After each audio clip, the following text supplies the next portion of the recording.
Du rififi dans le sud de l'Italie. Ces dernières semaines, les mises en examen pleuvent sur le personnel politique pour un énorme scandale de détournement de fonds de l'Union européenne. Un sport très répandu en Calabre. La Calabre, c'est ça, les paysages à la Pagnole, brûlés par le soleil. À la pointe de la botte italienne, c'est l'une des régions les plus pauvres d'Europe, avec un taux de chômage qui frôle les 40% dans certaines zones. Pour sortir la Calabre de la misère, Bruxelles a investi plusieurs centaines de millions d'euros dans des programmes de développement. Les détournements ont pris tellement d'ampleur que les services antifraude de l'Europe prêtent aujourd'hui main forte à la justice italienne. Et ils découvrent des arnaques plus rocambolesques les unes que les autres. Journaliste à Corigliano, dans le nord de la Calabre, Gabriella Montara suit l'affaire de la Sensitech et de Printech. Deux entreprises au nom ronflant financées par l'Europe pour produire des capteurs de gaz. L'arnaque est allée jusqu'à la construction des murs avec rien dedans, des coquilles vides comme celle-ci, aujourd'hui sous séquestre. C'est une arnaque insolite parce que, d'habitude en Calabre, l'entrepreneur reçoit les subventions, commence les travaux, mais ne les termine jamais. L'aspect étonnant ici, c'est qu'ils ont vraiment embauché des gens. Pour toucher l'intégralité des 8 millions d'euros de subventions, le patron a voulu donner le champ jusqu'au bout. Il a salarié une cinquantaine de personnes pendant 1 an. Ces ouvriers floués par le patron Ripou, les voilà au siège de leur syndicat.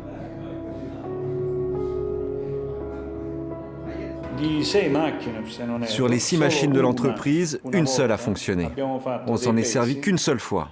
Ensuite, petit à petit, on a découvert que les autres machines n'étaient que des carcasses vides. Il n'y avait qu'une lampe témoin qui s'allumait. Enfin, on a tout de suite compris que c'était une farce, une arnaque aux dépens de la communauté européenne. Moi, en Calabre, j'en ai vu des arnaques. Mais alors une comme celle-ci, franchement, c'est presque un chef-d'œuvre. Aujourd'hui, ils sont tous au chômage.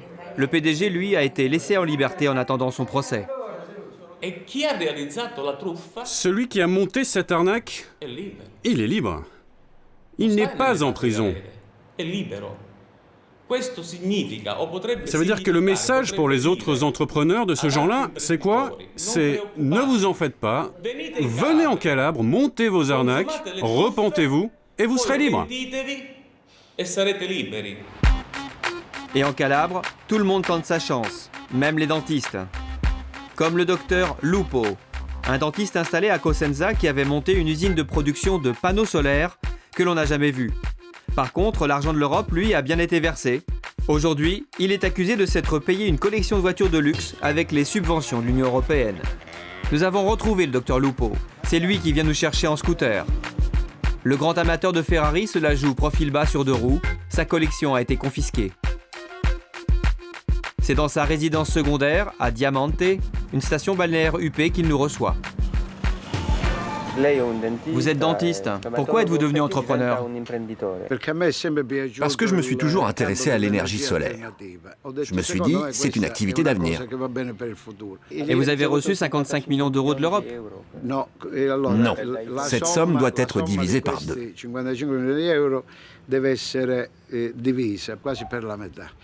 La somme précise, je ne peux pas vous la donner. 20 millions d'euros alors? Oui, 20, 22, 23. En ce qui concerne ma collection de voitures de sport et autres objets de luxe que l'on m'accuse d'avoir acquis illégalement, je peux prouver les dates d'achat de toutes les Ferrari, les Maserati et les Alfa Romeo. Bref, tout ce que j'ai collectionné ces 45 dernières années avec passion. Le docteur Lupo attend son procès depuis 4 ans. Face à l'ampleur de la fraude aux subventions, la justice italienne tente de réagir. Le monsieur propre des fonds européens, c'est lui, le procureur Luigi De Magistris. Comme les juges anti-mafia, il ne se déplace plus sans garde du corps. Les 2 gros business illégaux ici sont le trafic de drogue aux mains du crime organisé de type mafieux et la criminalité liée au détournement de fonds publics. Dans mes enquêtes, j'ai découvert que 50% des subventions étaient détournées. Cela représente des centaines de millions d'euros. Des sommes qui font tourner les têtes, notamment celle de la 'Ndrangheta, la mafia calabraise, une organisation criminelle encore plus violente et plus puissante que Cosa Nostra, sa cousine sicilienne. L'an dernier, c'est le vice-président de la région Calabre, le docteur Francesco Fortunio, qui a été assassiné en sortant d'un bureau de vote. Il s'occupait notamment des marchés publics du secteur hospitalier. Son assassin a été arrêté, c'est un jeune tueur de la mafia calabraise. Le nid d'aigle au sommet de cette colline, c'est Cutro, un des fiefs de la 'Ndrangheta. Chômage et désolation font le lit de la mafia. Ici, l'étranger est tout de suite repéré par la police municipale. Bonjour, Bonjour. je peux vous aider? Nous sommes de la télévision française et on fait un reportage sur les subventions européennes. Elles arrivent jusqu'ici, les subventions européennes. C'est ce qu'on voudrait savoir. Elles n'arrivent jamais ici. Elles s'arrêtent à Rome.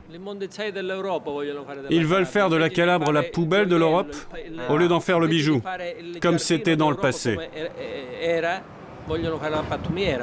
Ici, une personne a 3 choix.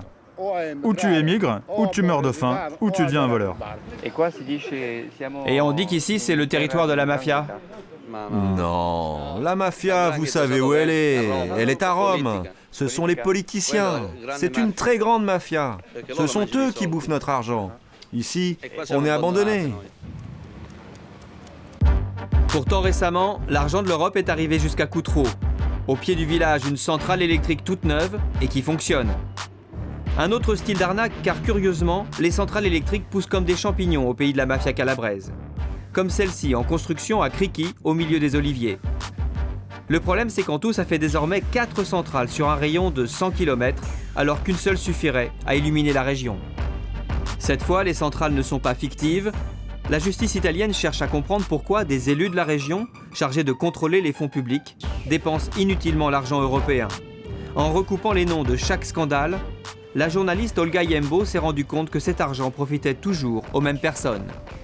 On a l'impression qu'un petit nombre d'entrepreneurs privés, toujours les mêmes, arrivent toujours à obtenir ces fonds. Il y a comme une entente opaque entre le domaine privé, certains élus qui gèrent les subventions,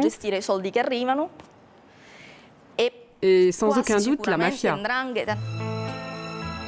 Face à la multiplication de ces constructions inachevées, comme cette autoroute ne menant nulle part, les enquêteurs de la justice italienne et de l'Union européenne commencent à comprendre le scénario des détournements. Mais au pays des rois de l'arnaque en tout genre, il y a fort à parier que la police financière de l'Europe n'est pas au bout de ses surprises.